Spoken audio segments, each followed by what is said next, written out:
If you are just joining us, this is Game 2 of a best of 3 in the RaidCall EMS Summer 2013 Finals. It is Alliance versus iNfernity.rs, and Alliance has secured an 8-minute victory, the shortest I have ever seen, ever. Period. Casters say this all the time. I say it a lot where it's, you know, this is the most, or this is the fastest, or the whatever, but that is the fastest GG I've ever seen in my life. And completely reasonable. They took the racks at 7 minutes and 50 seconds.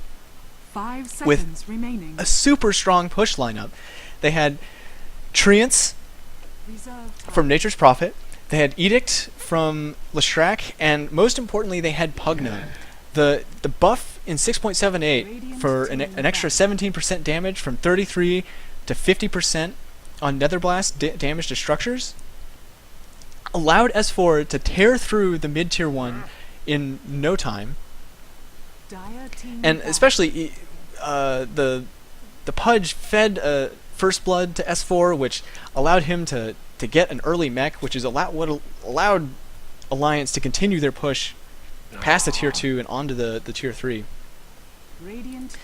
And Infernity, they went for an anti-mage. They weren't expecting such a strong push lineup. The Pugna was a last pick from Alliance, and so they were definitely caught off guard, but anti-mage is worthless prior to 10 minutes. I mean, he brings nothing to the table against such a strong push lineup. He had free farm, but Alliance was totally okay with that. They had no problem giving that to him the whole game. Once Admiral Bulldog hit level 5, he teleported bottom, created some kills for that bottom lane, and they just straight pushed bottom. No trouble whatsoever. So we'll see how Infernity adapts to this. They pick up the Wisp early on, or as a first pick, which is no surprise. If Wisp is not banned out, you can expect it to get picked up. The nerfs in 6.78 are basically meaningless. We'll see how the bug fixes in the next upcoming patch influence Wisp's power, because they are far more significant than the very minor changes that were made in 7.8. Two unconventional first picks from Alliance. There's not a lot of reason to pick up Bounty Hunter and Ogre Magi early on. They're not like maybe Ogre Magi. Alliance is very well known to pick up the Ogre Magi for a lot of their lineups, especially if they go for something like a Phantom Assassin. Really high damage carries that benefit a lot from Bloodlust. So it's possibly an expected ban, but it's a little strange for them to go for that straight off the bat. And it reveals a lot of their strategy. I feel like that's another problem with these first picks. Is just that when you pick a bounty hunter, you know that they're gonna be looking for some good main, like really strong mid game, and you also have revealed your off lane. Now, Bounty Hunter doesn't have to be in the off lane, but that's probably 9 times out of 10 where he ends up, because you don't want to have him in the safe lane. He's not a good 1v1 sort of hero against most traditional 1v1 heroes. 10 seconds remaining.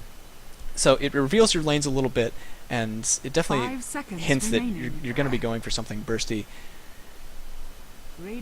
with good strong mid game potential. Infernity waits to pick up their Wisp combo. They get the Clockwork, which is a very strong pick, especially against something like a Bounty Hunter. Bounty Hunter can really suffer a lot when he's trapped inside the cogs and eats a full battery assault. Because Bounty Hunter's farm tends to be a little bit delayed, he doesn't get an early BKB. He doesn't have a way to deal with Clockwork's damage. And Clockwork is just flat out a fantastic teamfight hero because of the cogs. Spirit Breaker picked up from Alliance. Now, I heard a rumor that in another game they used Spirit Breaker as a support. We will see. Spirit Breaker's buff in 6.78 was significant. Now he will always Greater Bash when he finishes his Charge of Darkness, which just further solidifies him as a great anti-BKB hero. 5 seconds remaining. He has a lot of stuns and a lot of ways that you just can't stop the stuns except by killing him. He also has the highest base strength in the game. He's very tanky, and he can create opportunities around the map. Now, I've also never seen a Spirit Breaker in professional play. Thank you, 6.78. So, I'll be very curious to see how they run this. Infernity picks up the Dragonite. That's a decent combo with Wisp.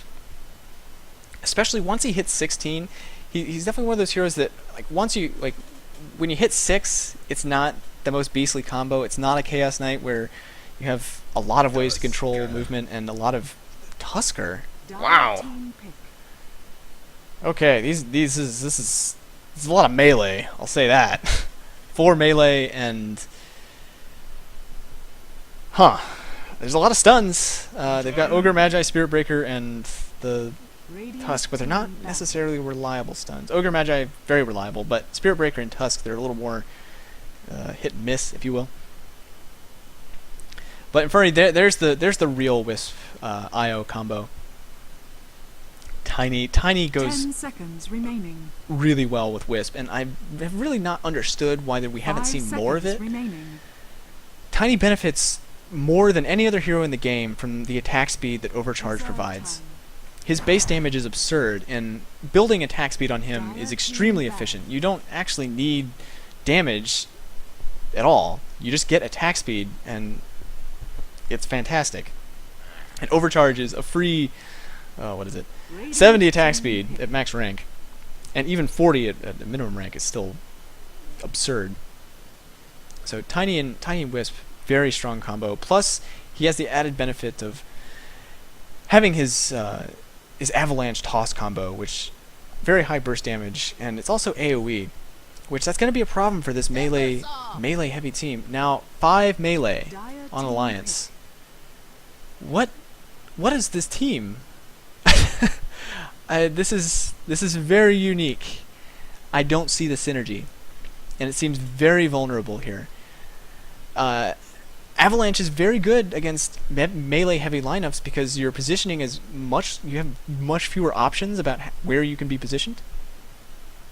So you're much more likely to land multiple hero remaining. Avalanches. And also, Ags becomes that much more efficient on Tiny. It's kind of like with Sven and Magnus, where Magnus brings everybody together. Well, Alliance is going to be stuck together because they're all melee, and they don't have a lot of choice in the matter. Now, they do have the Tusk to snowball in, and they can really murder anybody that they focus down. And they're also very tanky. Their chase is good. They're mobile. So I shouldn't be too harsh about this, but it just seems very easy to interrupt. Yeah, with the track bonus movement speed. Oh, there's an Enigma. I haven't seen him in a while. With the track bonus movement speed from Bloodlust, and then you've got the AoE of Empowering Haste from Spirit Breaker. You've got the Tusk Snowball, and of course you have the Timber Saw, Timber Chain. So they are melee heavy, and their positioning is hard to control, but they have some options for how to initiate in these fights, and they're certainly not easy to kill. But if Infernity makes it into the late game here, I see trouble for them. Alliance is going to want to be aggressive. They have to be. If they aren't making use of the track bonus gold, and if they fall behind, then all of these heroes provide very little. Without farm, basically only Bounty Hunter has innate damage. Spirit Breaker can be really useful without items. Timbersaw is certainly not that great without good items. And Tusk similarly. It's going to be an interesting game. So, for the Radiant side, Alliance. S4 is playing Bounty Hunter. He's going to go mid as Bounty Hunter. Haven't seen that before. At least that's what it appears to be. I mean, I have no idea what these lanes are going to be. Infernity, recognizing the uniqueness of this lineup. Have fun with those heroes. Yeah, I'm pretty much on board with that. It's possible that Alliance is just To battle. having... and I didn't think of that, but the black hole is indeed a good counter to this melee-heavy lineup. This almost feels like a joke from Alliance. This really feels like that. I don't want to think that it is because it just seems silly. Maybe after taking that 8-minute GG, they decided, well, let's experiment a little bit. But black hole is very strong versus this melee-heavy lineup. The battle So it looks like begins. S4 is not mid. It's going to be loda mid. Also haven't seen that from Alliance before on Spirit Breaker, which that makes sense to me. Spirit Breaker gets the early levels so he can start assisting lanes with the charge. There's a haste on Admiral Bulldog. Let's see if they can make something happen out of that. Probably not. Akke, I guess, he's joining loda here in mid, and S4, not sure what he's waiting for. I assume he'll be joining EGM up at top. EGM's really got to be careful. He doesn't have a good way of dealing with Tiny Wisp. S4 finds Enigma in the forest. Akke... They may have seen Akke come into the forest, and Enigma maybe is not worried about it. There's the stun onto Enigma. S4's blocking him a little bit with... Oh, no, it's a unit. Never mind. This could be a first blood onto Enigma. It's a hard chase, though. They don't have... He went invis first. So there's the first blood going the way of Bounty Hunter. First blood, bad. Which, I'm not sure how Infernity didn't spot that. They really should have seen Akke walking from the side there, but maybe he was just out of vision. But lack of word coverage here. I guess maybe they just weren't expecting the gank. And S4 will gladly take some farm out of Enigma's jungle, which will slow him down even further than that first blood. Which will now turn this into a tri-lane up top. It'll be difficult for Alliance to find kills in this lane. Actually, Infernity, they're going on EGM. This could be a problem for them. They now see Akke and S4 coming around the side. Wisp has 2 seconds. Oh, Tusk goes down. Tiny finishes him off with the toss and avalanche. So EGM caught away from the creep wave, eating the toss. It's important if you're afraid of the toss damage. You got to stay near the creep wave to prevent that combo. I'm not actually sure. Did Tiny have enough mana for that? Yeah, he had enough mana for a combo. Down the bottom lane, it's Admiral Bulldog versus Clockwork, or Gryzine, who was playing Pud last game. Boom, there it goes. Still having trouble with these names. Oh no, Tiny, very nice ice wall. Blocking Tiny in, so he's forced to walk around. But wow, look at all that AoE damage. S4 almost drops. A few more auto attacks, but Gogi decides to go back in. I think that was maybe not the right choice.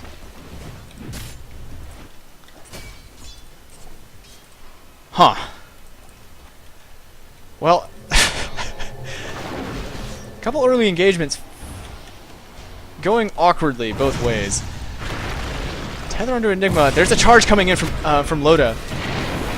And he just melts from the ice shards. Enigma falls again. He's going to be having trouble as this game continues forward. They need him to hit 6 because that black hole will be deadly. And just some risky plays from Tiny. I guess maybe his thought process about not moving away was that he's dead either way. They've got Bounty Hunter who doesn't actually have Shuriken skill, but he doesn't know that. There's no way for him to know that. And they've got the Fire Blast. They have a few long-range ways of picking him off, so maybe he figured, do my best to get a kill, but not paying off. Dire's top tower is under attack.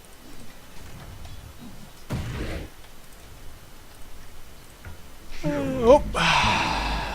Bounty Hunter finding Enigma once more. It just goes into the jungle. He's got the Bloodlust on him, which increases his movement speed and damage a little bit. Or attack speed, I should say. And Enigma can't do anything against Bounty Hunter early on like this. He's skilling multiple levels of Janata first, also kind of a unique choice. Guess maybe he realizes he doesn't have the mana to utilize multiple level Shuriken and would prefer the lower cooldown on Janata. So perhaps that's the right choice. I think the damage, the normal reason you don't get multiple levels in Janata is the lack of efficiency of damage. Because you don't have much early damage, although he has a phase already, so still not a lot. You get more damage from skilling Shuriken or Shadow Walk overall, but it looks like he's skilling it primarily for the increased slow. Down in bottom lane, not surprised to see Admiral Bulldog winning this lane fairly handily. Timbersaw versus Clockwork. Timbersaw wins that outright. Ogre Magi picks up a kill on Tiny. Alliance continues to take more engagements, and Enigma gets picked off by more rotation from Loda. The Spirit Breaker mid, demonstrating why having Spirit Breaker in middle, ready to charge at a moment's notice, works very nicely. There's the Fire Blast followed up by the Greater Bash for the Nether Strike, and Dragon Knight goes down. That's the mid. The most farmed and at this point the most valuable hero on the side of Infernity, getting taken out. No trouble. This shouldn't be working. It really shouldn't be. At this point I kind of have to acknowledge that Infernity is probably not a tier 1 team. I don't know how the brackets of the EMS Summer 2013 resulted in this, because I really have never heard of them before, so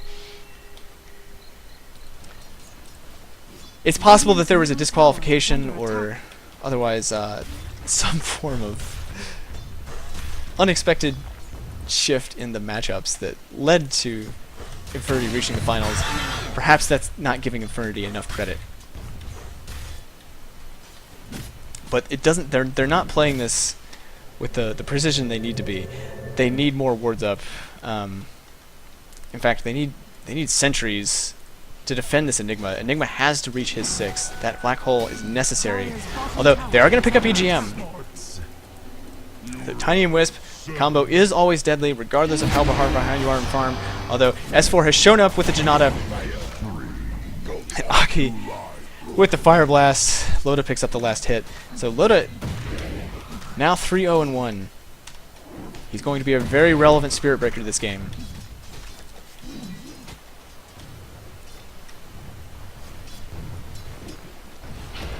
Oh no, there's the Ice Shards. Very nicely done Ice Shards from EGM. Oh, nope, not able to make it out. Gogi drops once more. And just one more tick on S4, they might have been able to take him out. But oh no, there's the charge from Spirit Breaker. He's focused in. There's a teleport in and hook shot from Clockwork. He picks off EGM once more. But Enigma gets picked off, and there's the track up on Wisp. Loda, he's perfectly okay diving this tower, though he's got to be careful. He can't eat too many stuns. Tiny is back in just a moment. Akke gets a stun. Oh, there's the very nice toss. Really nice toss, in fact. Getting him on top of Loda.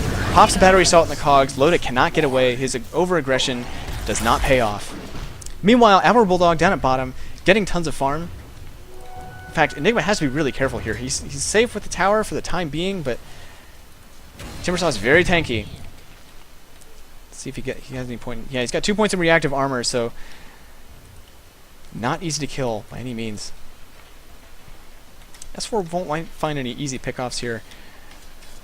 That's okay. His sole job in this game is to get the track kills and make sure that all the time that Alliance spends ganking.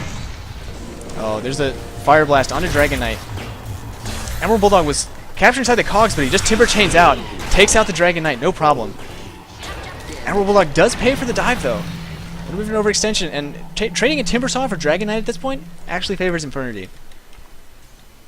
You prefer to have the Dragon Knight there for the kill.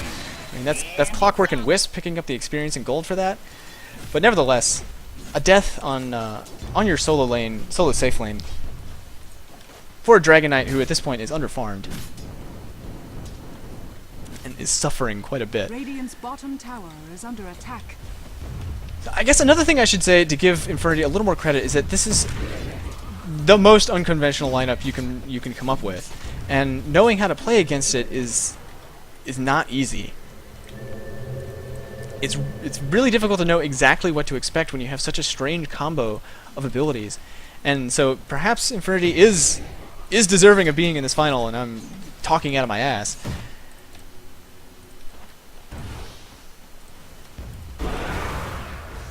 But who knows? I mean, any team could fall to this. There's a charge onto Dragon Knight. Loda's a ways away though, and S4 drops very easily to the Wisp Tiny combo. Gryzine traps Akke inside the cogs, and Akke will drop very quickly because of this. Loda shows up late, and now he's stuck with Clockwork and Dragon Knight. Not a great situation for him. Io picks up the last hit on EGM, and Clockwork picks up Loda. So this is a 4 for 0 so far. It's killing time.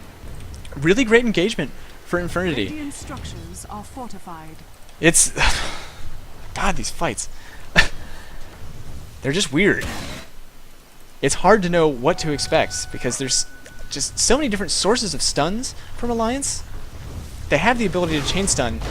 Oh, nice toss in for the and the hook shot. Admiral Bulldog goes down. Very well layered stuns from all three heroes there, making sure that Admiral Bulldog had no chance to Timber Chain away. He's a very hard hero to kill, although this looks like a dead Enigma to me.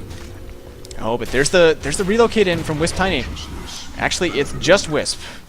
I don't know if that was a mistether or Tiny decided to say fuck that and not give up another kill.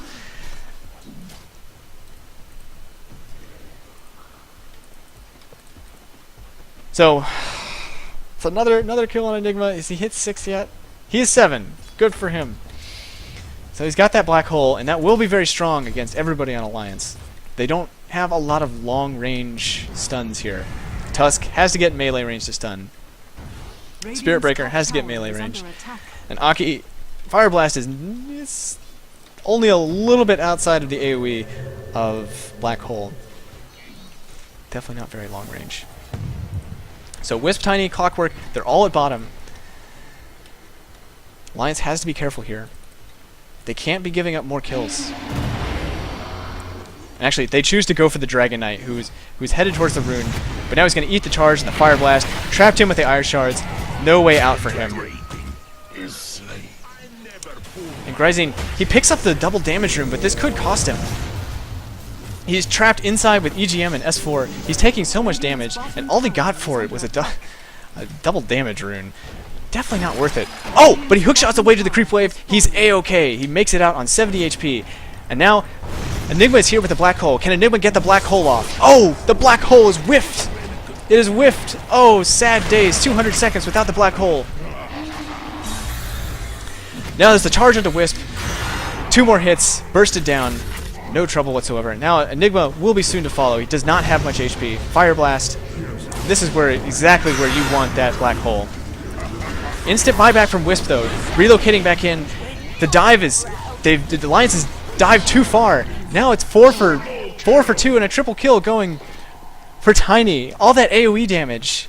This is what I was talking about with all these melees. They're all grouped up. They're fodder for Tiny and his toss and avalanche. And he's a long way from his Ags, but when he picks that up, that's going to be even more of a problem. And there's not a lot Alliance can do about that. They had to dive to get these extra kills.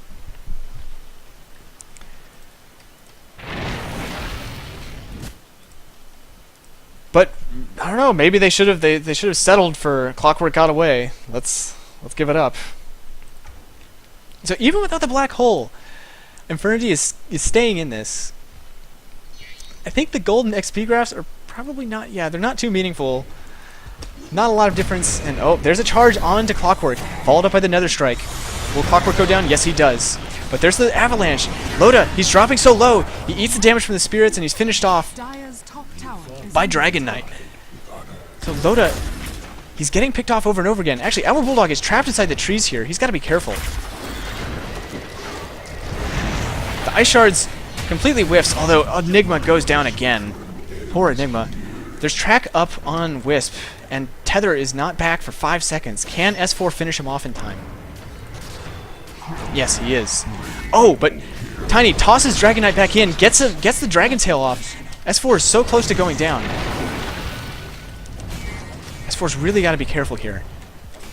He wants to stay and track. Oh, but another...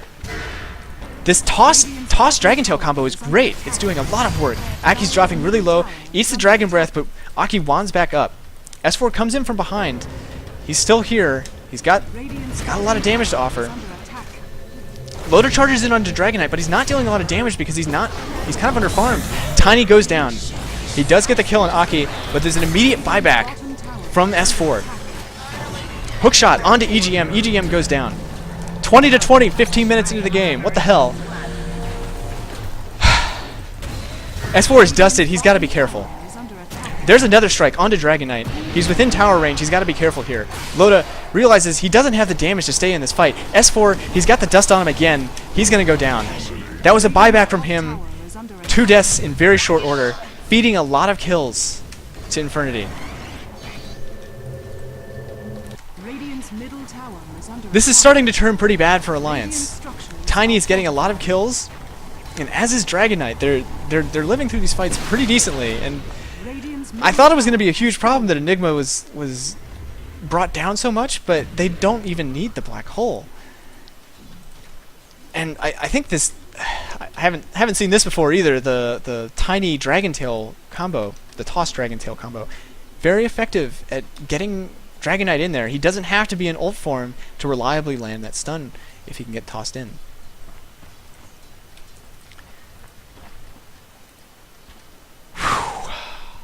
So yeah, 20 to 21 at 16 minutes into the game. There are no towers down for Alliance.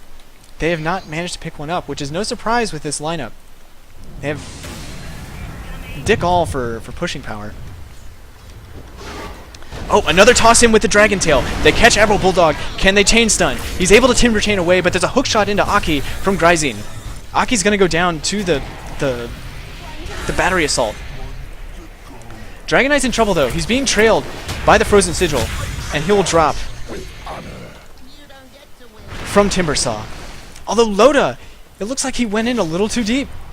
He's got the Bloodlust on him, so his movement speed is quite nice, and very nice Ice Shard catches Tiny in. He's stuck in here for now, but he wands back up. In fact, EGM, he's got to be really careful. He's got the Frozen Sigil to slow down Tiny's attack speed. Oh, Tiny's dropping so low, but he doesn't go down. He's got 30 HP. Admiral Bulldog really wants to finish him off. Oh, so close. The Chakram just doesn't quite hit him, and Gryzine finishes off Loda in the back lines. Oh, and Admiral Bulldog, he misses the Timber Chain. This could be a problem for him. He's now going to be eating a lot of battery assault, and the spirits from Io finish him off. He's not able to get away. That Timber Chain missing really cost him there. That's 4 heroes down for none. I guess they got one. I don't know who it was. People were still responding too fast, and there's no way the combat log is going to tell me anything.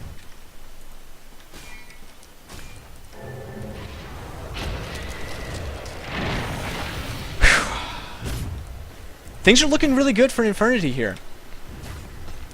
They can get these tier 1s down, and that's actually a pretty big deal, especially for this Spirit Breaker, who charging all... Oh, there's a hookshot in onto EGM. EGM could go down again. He had no way out there. Stuck inside the cogs with a level 4 battery assault, and so EGM, he's got very little going on for him this fight. Dragonite, he's dropping really low. He does go down to the Fire Blast from Ogre Magi, but S4, he gets dusted once more. He goes down. Oh, but a very nice black hole. Catches Admiral Bulldog and akke inside. Toss onto akke. He's dropping so low. Loda is just going to charge away. Wants to pick up that Wisp, but it's interrupted by the tether. So that's another double kill for Tiny. Everybody goes down. The only one to escape is Loda. He tried to charge onto Tiny, or to Wisp to finish him off, but that tether saved him. Stunned Loda out of his charge. And this is the problem of an underfarmed Spirit Breaker. He's got to get that BKB. He's useless without it. Especially with, there's so many ways for his charge to be interrupted. They spent so much time ganking and not enough farming. They took a very good early advantage, especially with those 2 early kills on Enigma, as well as the fights up at top, and Alliance certainly won the lane down at bottom. But they threw away their advantage by being overly aggressive. It really, this lineup, I could see it working out if they were much more patient, but they're just being overly aggressive. It's kind of like the classic pub problem of Spirit Breaker. Just gets too aggressive. Now, Gryzine, he's being charged. He gets timber chained by Admiral Bulldog. Finished off. No problem. But there's a relocate in from Wisp Tiny. Loda and Admiral Bulldog immediately go down. Wisp is still alive. They cannot take him out. And S4 is also dropping low. S4 really has to be careful here.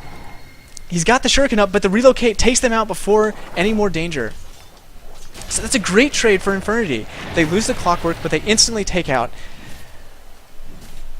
Loda and Admiral Bulldog, who are by far the most valuable targets on Alliance. Radiant's top tower is under You know, attack. I also have to wonder if this lineup would work better if Infernity didn't have Wisp. It's just such a strong hero to give up when you're going with Top tower has with fallen. such a risky lineup. I guess that's the way I'll put it. I'm not ready to completely dismiss it yet, but when these fights are so on the edge, they could go Radiant's either way. middle tower is under attack. Wisp is really good in those circumstances, and relocate is a great way of punishing fights like that. And there's the Ags up on Tiny. He's already got the Yasha and the drums. His attack speed is fantastic, especially with a level 14 Wisp who's got max level overcharge. He's going to be attacking really fast, he's going to be hitting hard, and he's going to be moving fast. This Wisp Tiny combo is going to be ever more deadly as this game goes forward, and Alliance does not have a lot of ways of addressing it. S4's got to be careful here. If they pick up a gem, and there is a gem up on Io. Infernity doing the appropriate thing of dewarding here. S4's really got to be careful. Removing map vision for Alliance, and that's yet more trouble for this Spirit Breaker pick. He relies on vision for some of his mobility, for a lot of his mobility, to be able to move across the map and to find those great charge targets to create opportunities for your team. Infernity, now that they have map control, they've dewarded, they'll take the Roche, and there's nothing an Alliance can do about it.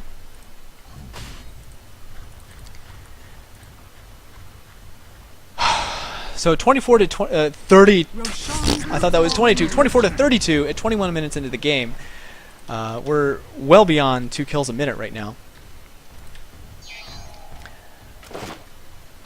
He'll take this moment to look at item pickups. S4, he's working on his BKB.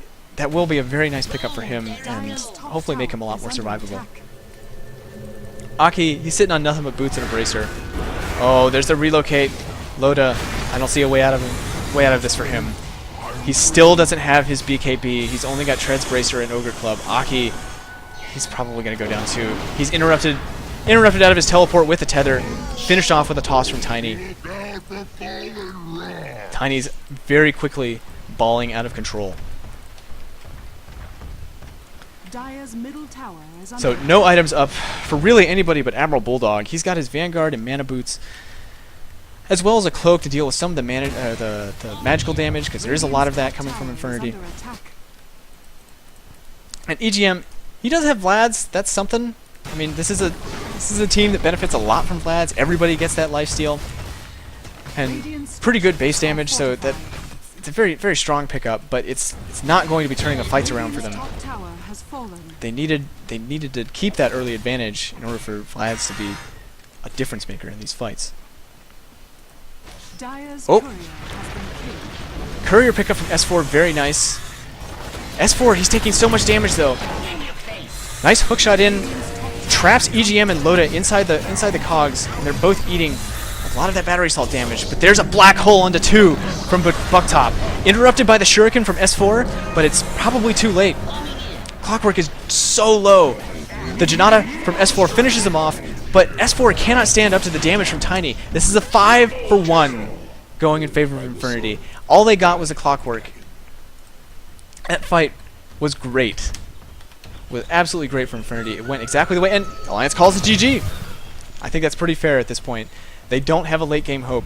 Their lineup did not pay off. They didn't play it quite right. They got over aggressive. Very unique, and I have to commend them for going with such a unconventional lineup. That's all that it is. Unconventional. But too many dives. Loda didn't get enough farm. He really needed to get that BKB about 10 minutes sooner. He could have had it. They had the kills for it. They really did. S4-2 had just too many dives. Or not dives, but just too many pickoffs on him. He was doing really well. He got those the kills on Enigma in particular were very valuable. But you know, I just can't help but feel like, why go with an Ogre Magi? They didn't have to go all in on this strat. There were other options that could have made this work a lot better. So, good game.